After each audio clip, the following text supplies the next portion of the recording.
Should I do affirmations, SATs, or scripting? How do I get the desire? How can I manifest my specific person when we haven't spoken in years? Can I manifest a specific person even if a third party is present? Well, if you are having such questions, then you are surely doing one thing, and that is desiring. Desire is a feeling that tells you that you lack something. Desire is a good thing in many ways. We manifest our desires, and to do so, we let go of the desiring phase by replacing it with the having state. Manifesting is not about doing X, Y, and Z and then getting the result. It is not necessary to first change one's beliefs. It is not about affirming 10,000 times and then getting your results. There is no such threshold that you have to cross before you can manifest your desire. Manifesting something is as easy as speaking an affirmation.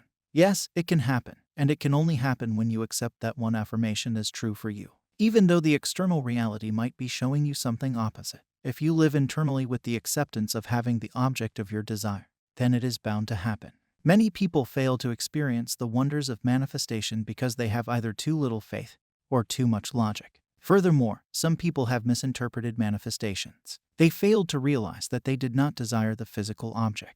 Neville's teachings are only based on one thing, and that is feeling. When you desire something, all you want to experience is the feeling of having it. You can try to name this feeling with different words like safety, security, happiness, and abundance, but all these feelings are unique to the one who is experiencing them. When we express them in words, we attempt to create a picture, which is typically an object such as a house, a car, clothes, gadgets, a specific person, and so on. All of these objects are temporary, just like when you buy something and feel happy for a short period of time.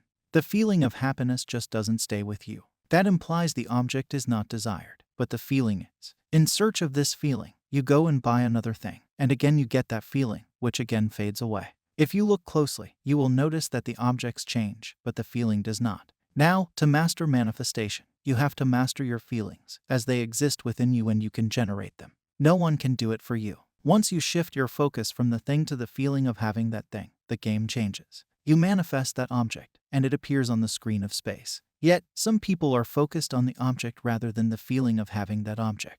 It matters where you think most of the time. Don't concern yourself with obstacles. Obstacles are just the result of your previous state of being.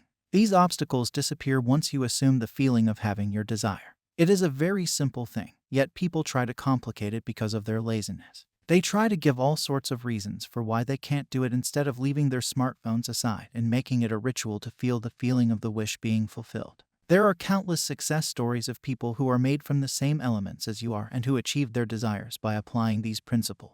Upon my analysis of these success stories, I found a pattern that is common. This pattern included a high self-concept, which can be achieved through a mental diet. A strong faith that can be achieved by living from the end state of having something and refusing to accept no for an answer. If you desire something, then you are destined to experience that desire. You are meant to experience it. The real you has given you that desire and knows exactly how to unfold it. Your conscious mind is limited and cannot know the path by which you can experience it. Only once you've experienced it can you know the path, and you don't even remember what exactly happened.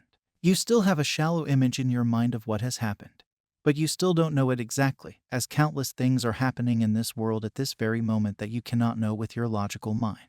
You can only enjoy the fruits of their labor. Even the simple task of ordering food from your smartphone involves so many processes that are so synchronized that you are not even aware of them. Yet you are trying to figure out how it will happen, instead of having faith that it will happen. In Isaiah 55, verse 9, the author tells this very clearly and in such a mystical way that if you decipher it, you will feel a new level of clarity. It says, "As the heavens are higher than the earth, so are my ways higher than your ways and my thoughts than your thoughts." Heaven in this context is referred to as the fulfillment of your desire. It is referred to as having your desire, or having the new concept of self. In this context, earth refers to your current self-concept or state. His ways are higher, which means that the ways through which your desire will manifest are very different from the ways that you are thinking now. When you lack something, all you can think about is that lack. You only think from the perspective of not having your desire. The power that is making the unseen visible knows how to do it. His ways are unique and higher than your present thoughts of not having your desire. With this, I appeal to you to accept your desire as true at this very moment. All it requires is inward attention. When you do so, things shift dramatically, and all you get is your desired state of being. I hope this video helped you in some way. Subscribe because I post these videos regularly. I will meet you with another golden nugget. Happy manifesting.